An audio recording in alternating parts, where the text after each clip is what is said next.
E aí, pessoal, tudo bem com vocês? A paz do Senhor Jesus Cristo, que Deus abençoe você e a sua vida. É bom ter você aqui de volta e também é muito bom eu estar de volta, porque eu fiquei um tempo aí parado. Eu tô refazendo aqui o vídeo porque a gente pede um pouquinho de prática e é o seguinte, a gente vai direto lá para o nosso Logos, o software Bíblico Logos.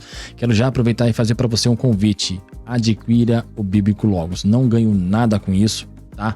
Ele é gratuito, porém algumas bibliotecas são muito básicas, né? Os recursos são básicos quando você adquire ele da forma gratuita, mas você pode, através de doações e também comprando livros, para complementar e enriquecer a sua biblioteca do Bíblico Logos, que é um software que merece atenção e que vai nos ajudar, e que há muito tempo a gente precisava de um programa como este, com esses recursos, para você que quer ser um teólogo, para você que quer fazer pregações, né? Você que é evangelista, você que é pastor, você vai preparar até para suas aulas dominicais, vai ficar muito mais didático, tá? Às vezes você não tem aquela gama de livros na biblioteca, não tem como fazer isso, você vai lá e compra virtual e você tem a licença vitalícia, tá certo?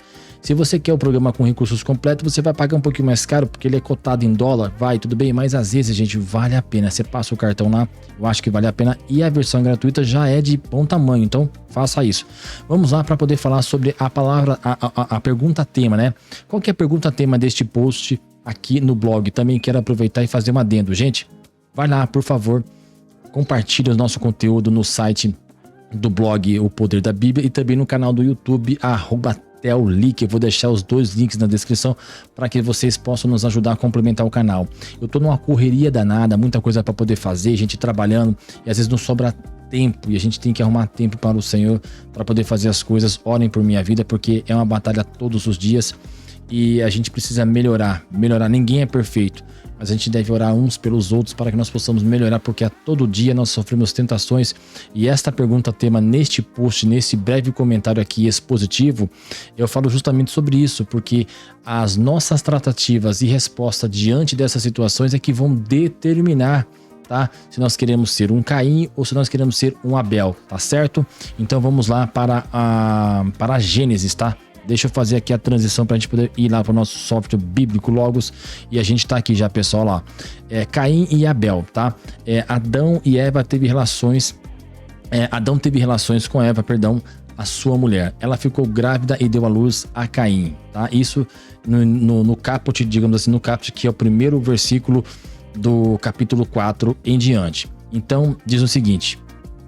Então ela disse, adquiriu um varão com auxílio do Senhor. Tá grifadinho aqui, porque aqui cabe um outro estudo, não vou entrar, porque tem algumas teologias que diferenciam a respeito disso, se Eva teve filhos homens anteriores a este nascimento, ou se esses foram o primeiro, né? A verdade é que os textos dizem, aqui nesse texto, que Caim, ele é mais velho, ele veio primeiro, depois veio Abel. Então a gente só não sabe mais ou menos assim o tempo, o intervalo de uma gestação e outra, tá? E o quanto eles eram mais velhos ou não. Tá? Aqui não diz no texto. E diz o seguinte aqui, ó. Depois deu à luz Abel, irmão de Caim. Abel foi pastor de ovelhas e Caim foi agricultor ou lavrador. Então Abel gostava de cuidar de gados, de rebanhos, cabras, cabritos, também não só fala que ele pastoreava, né? Então ele era alguém que cuidava desses animais.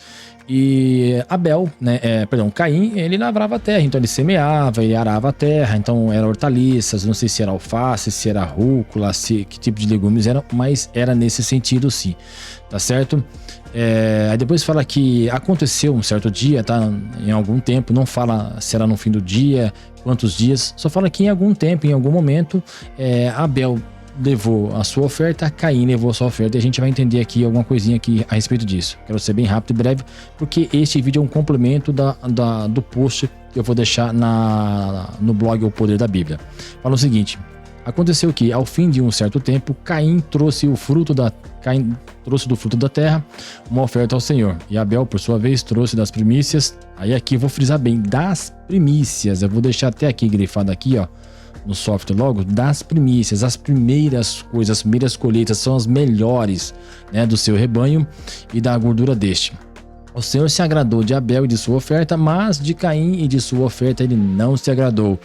Caim ficou muito irritado, fechou a cara. Então o Senhor disse, por que você está irritado, meu querido, né?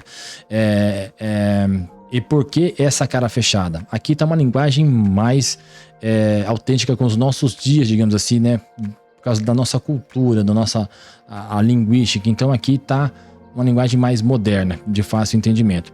Aí Deus falou assim: se você não fizer o certo, não é verdade que você será aceito, mas se não fizer o certo, eis que o pecado já está à porta, à sua espera. Ó, tem até o cachorro latindo lá atrás. O desejo dele será para você. O desejo dele será contra você, perdão, mas é necessário que você o domine. Ou seja, o que eu quero dizer aqui é que a pergunta cerne é essa daqui. Por que o pecado já à porta? Ou seja, a partir do momento que você erra, né? O erro tá ali à porta. Então você tá naquela situação em que ou você tem dois caminhos, ou você retrocede, ou seja, ou você aceita e reconhece o seu erro, ou você dá continuidade a ele, e aí este erro vai produzir em você algo que chama uma coisa contínua. Ele vai fazer com que você continue errando e que você depois não vai ligar para isso. E ele vai te dominar, e certamente esse erro vai produzir provas contra você. E o pecado é uma prova contra você, contra mim. Bem, agora o cachorro resolveu latir e começar a latir e não para, né? Ele quer aparecer na gravação. Da próxima vez eu vou convidá-lo aqui. Que mais, pessoal? Então, o pecado jaz à porta. Porque olha o que Deus fala antes aqui, ó. Se você tivesse feito certo, né? Não é certo que eu aprovaria, mas você fez o errado. Por isso, eu rejeitei. Por quê? Porque ele já sabia o procedimento de se fazer a oferta. Aqui também a gente entende que ele já fazia a oferta. Não tem, no texto não fala uma frequência, né? Uma regularidade, mas a gente entende que ele tinha que fazer o certo. E qual que era o certo? Levar as primícias. Por isso o texto diz que Abel levou as primícias, mas quando trata de Caim, fala só que ele levou, né? Da sua lavoura, a sua oferta, mas não que eram as primícias. Então a gente entende aí tantas outras coisas, fazendo inferências e perguntas ao texto para poder fazer a exegese. Ou seja, a exegese é nós tirarmos elementos do texto, e quem faz uma exegese, ele adiciona a bel prazer elementos que vão corroborar segundo a sua interpretação. E a nossa interpretação tem que ser a interpretação literal daquilo que está na Bíblia. Então se chama exegese. E aí você usa técnicas de hermenêutica, que é você fazer pergunta no texto, fazer inferência, fazer os estudos para ver se corrobora.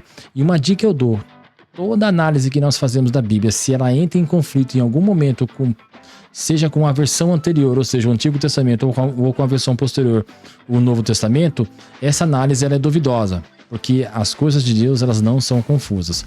Então quero ser bem breve aqui, deixar para vocês esse pequeno estudo. Leiam o blog que vocês vão entender muito mais. Eu fico muito grato mesmo, né, por você, pelos novos inscritos. Me desculpe aí por ter ficado um tempo aí parado, mas eu peço a vocês que vocês possam nos ajudar, né, a contribuição, dando a sua contribuição, que é compartilhando esse conteúdo, tá certo?